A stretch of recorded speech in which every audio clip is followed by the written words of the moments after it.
Kaixo, bideo tutorial txiki honekin, denbora lerro bat nola sortu DPT izeneko zerbitzuan erakusten saiatuko naiz. Tira, ikusten duzun bezala, ni dagoeneko sartuta nago, kontue sortuta dauket, eta zuek hori egin eta gero, olako pantalla bat izango duzue, eta hemen, Create a Timeline, botoian sakatuko dugu denbora lerro bat sortzeko. Hori klikatuta, hemen azaltzen da. Ze izen eman behar diogu gure denbora lerro horri, ni tutoriala, ikasle azaltzeko. Eta hemen baimenak jarriko ditugu. Pribatue edo anyone, edozeinek ikus dezakela. Nik aholkatzen dizuet, aukera hau, bestela ezin izango genuke hori ikusi.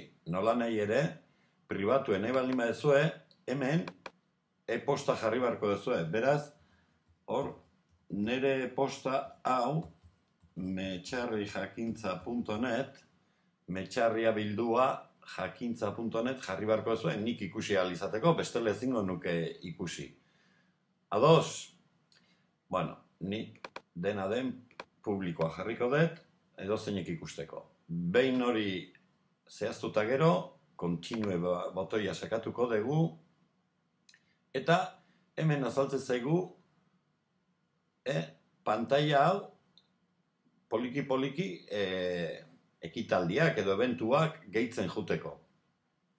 Hemen B aldean agertzen da, iruzkinak onartzen ditugun, edo ez, bueno, hor ez geha sartuko, denbora jarriko dugu GMT gehi bat, Central European Time, eta irudi bat nahi baldin badugu ioko dugu, hemen goaz dugu ikutuko, eta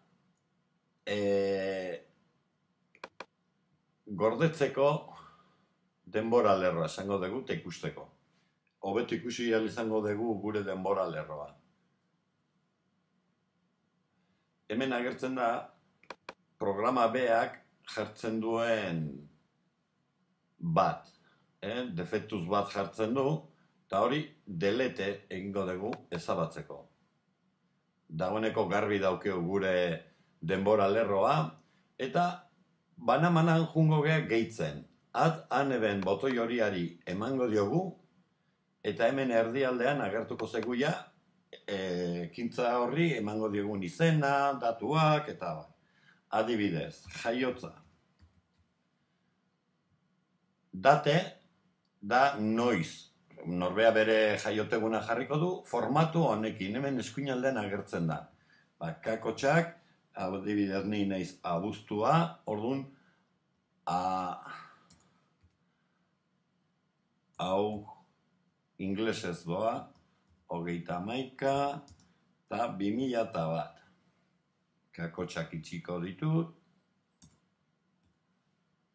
Eta hemen azaldu behar dezue ze gertatu da egun horretan. Egun honetan, arratsaldeko 5:00 nire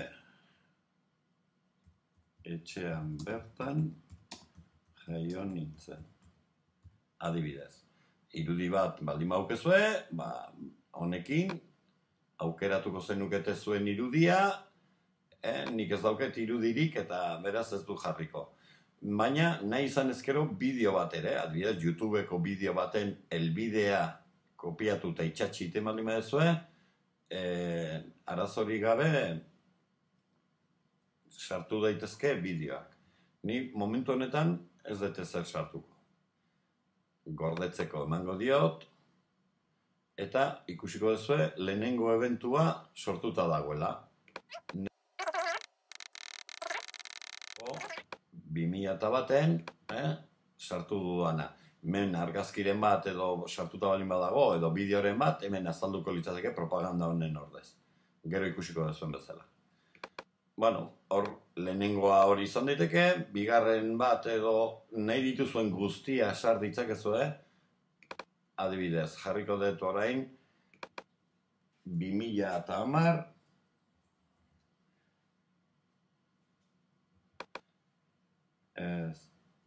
laugarren maila. Date, lehenago bezala, hartuko dut hauetako bat, eta jarriko dut ja 2010.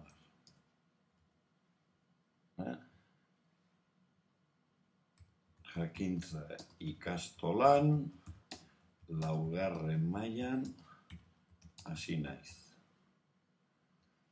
Eta momentu honetan, bazakit, elbide bat nahi baldin badegu, jarriko dugu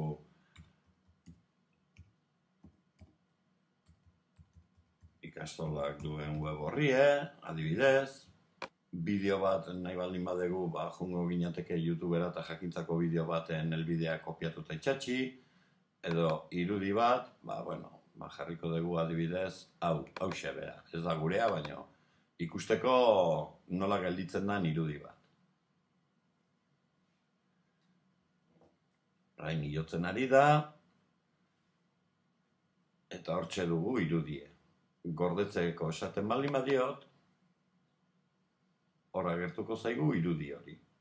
Eta hemen sartu ditugun datu guztiak. Esteka kasu honetan, deskribapena hemen, data, dena.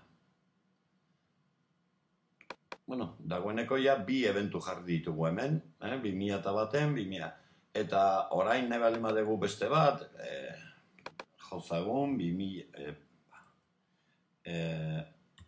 haur hezkuntza. Data jarriko dugu 2005-an, adibidez. Bila Eugenian, haur hezkuntza, amaitzeko zorian.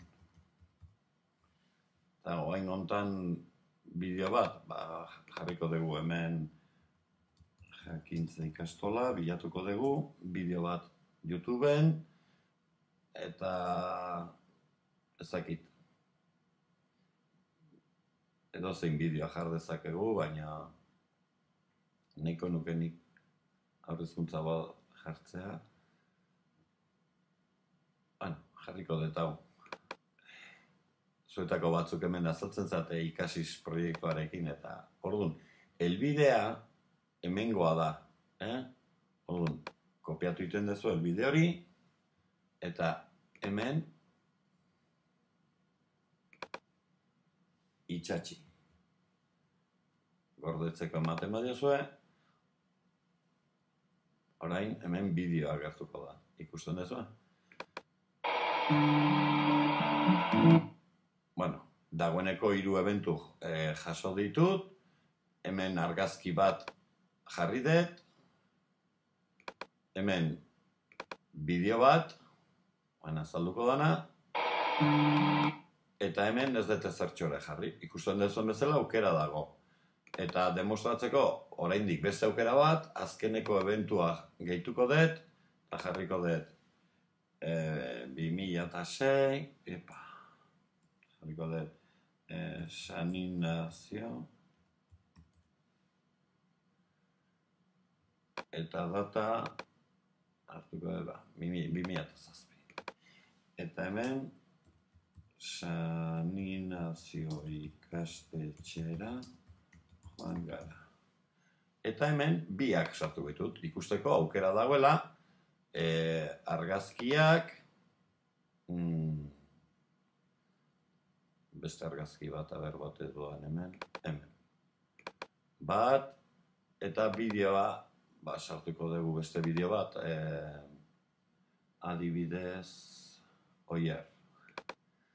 Hemen dago Oier, hizketan, kopiatuko dugu hau, eta hemen itxatxiko dut elbidea. Eta kasu honetan, gure ekintza honek edo eventu honek bi gauza izango ditu, bideoa eta irudia. Bai? Zuek aukeratu beharko dituzue, prestatu beharko dituzue irudiak ezer egiten hasi aurretik, eta beti bezala hemen zuen deskribapena. Eta ikusten duzuen bezala, hementxe dago gure denbora lerroa, nun azaltzen da gure bizitzan zehar gertatu zaizkigun gauza aipagarrienak edo guk azpimarratu nahi ditugunak edo. Beraz, hau eginez, zuen denbora lerroa ikusteko ez dut uste inongo arazoa izan gaude zuenik. Animo eta ekin lanari. Mila esker.